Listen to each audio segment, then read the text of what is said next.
Help me reach 2,000 subscribers. When Julia texted, I'm in Paris, don't wait. I stared at my phone for a long moment. The words were simple, casual even, but they carried a weight I couldn't ignore. For months we'd been drifting apart. Cold dinners, half-hearted conversations, her constant scrolling, me pretending not to notice. But this message, it was different. It wasn't just distance. It was a declaration. I didn't reply immediately. I sat at the edge of the bed, thinking about the life we had built over the past 6 years. The apartment, the weekend routines, the inside jokes, the shared plans for a future that now felt fragile, like thin glass threatening to shatter. Julia had always been the adventurous one, quick to pack a bag and leave for a weekend getaway. But this, Paris, alone? Without a hint of warning or even a goodbye. I remembered the last fight we'd had. Something trivial, her forgetting to pick up groceries, me snapping at her over text. But it had escalated. Words we both regretted were thrown like knives. After that night, she had started retreating further, claiming she needed space, claiming she needed her own life. And now this. I picked up my phone and typed a simple response. I won't. Divorce is waiting. I sent it before my own mind could second-guess me. The reply wasn't out of anger, it was clarity.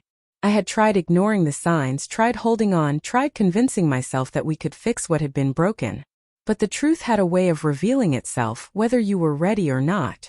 That evening I went through our apartment, running my hands over the things we had shared. Photos, letters, souvenirs from trips we had taken together. Every item felt like a marker of what we had lost long before Paris became her escape. And yet I didn't feel bitterness, not yet. I felt something quieter, deeper, resolve. By the time she landed, I had already contacted our lawyer. The papers were ready, signed, and waiting for delivery. She didn't know it yet, and I wanted it that way. Let her come back to the city believing she could slip back into her old life, unaware that the choice had already been made.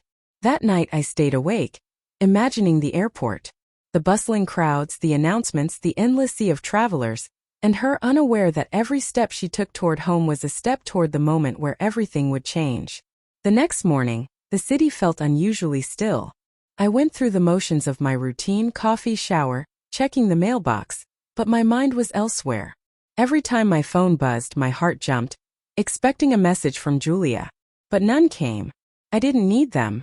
I already knew the distance between us was more than miles.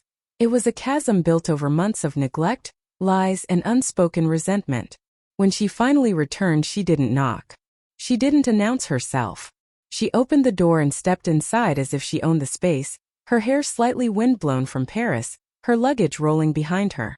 She looked at me with a smile that I used to adore, the one that had drawn me to her years ago. But I saw it now for what it was, a mask.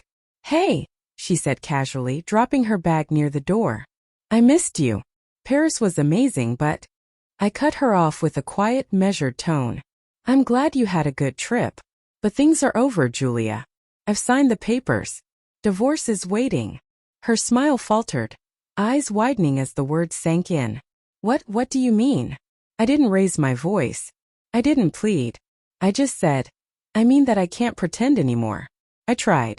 I held on for us. But you've made it clear where your priorities lie. Her hand shook slightly as she reached for her bag, her words stumbling over each other. Ryan, wait, it was just a trip. I didn't. I shook my head, cutting her off again. It wasn't just a trip, Julia. It was the symbol of everything you've been doing behind my back. The distance, the secrets, the lies. And now the consequences are here. She sank onto the couch, silent, the energy in the room shifting. I watched her struggle with disbelief, guilt, and fear, all rolled into one. I didn't feel victorious. I felt relief.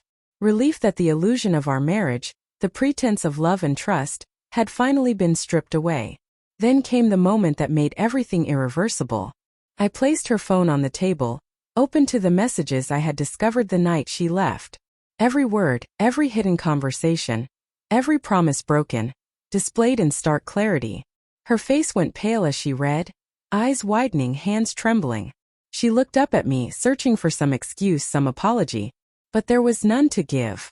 I leaned back, calm, resolute. This isn't about punishment, I said. It's about truth. And truth has a way of catching up, whether we're ready or not. For the first time in months, she was quiet. Truly quiet. No arguing, no deflection. Just facing the reality she had tried to avoid. And in that silence, I realized how powerful honesty could be. Not for revenge, but for awakening. Julia sat on the couch, staring at her phone, her fingers tracing the screen like she could erase the truth by touch. I didn't move. I didn't speak. I just watched her face shift through every shade of realization. Shock, guilt, fear, and finally regret. The mask had fallen, and beneath it was a woman confronting the consequences of choices she had made while thinking she was untouchable. After several long minutes, she whispered, "Ryan, I didn't mean for it to get this far." I shook my head slowly. "It didn't get this far, Julia. You chose this path long before Paris. That trip was just the final step." Her eyes welled up, but I could see the anger too. The anger at herself, at me, at the universe for not letting her slip away unscathed. I leaned forward, keeping my voice steady. "I loved you. I trusted you. But love isn't enough when honesty is absent. I gave you chances, Julia. You made your choice." She tried to speak again, but the words caught in her throat. There was nothing left to say that could undo what had been done. In that moment, I realized the power of clarity. Not revenge, not confrontation, just undeniable truth.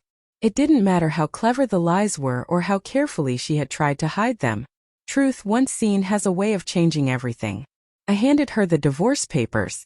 Her hands shook as she took them, and for the first time, I saw her not as the woman I once knew, but as someone learning the weight of her own actions.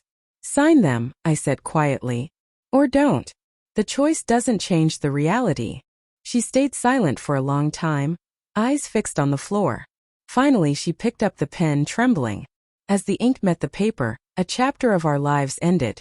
Not with shouting, not with violence, but with the quiet acknowledgement of what had been lost. After she left, the apartment felt lighter. The air seemed cleaner, calmer. I sat on the couch, staring at the window where Paris was a memory she had returned from, a symbol of choices made and consequences faced. I felt a strange relief. Not joy, not triumph, just peace. I realized that the trip she thought would empower her, free her, had only illuminated the truth. And truth has a way of arriving quietly, but with finality.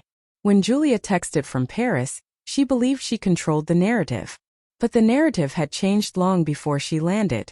Sometimes it only takes a single message, a single revelation to end a marriage. And sometimes, it only takes one moment of clarity for someone to understand the cost of their choices. That evening, as I closed the door behind her, I knew one thing with absolute certainty. I was no longer waiting. I was free.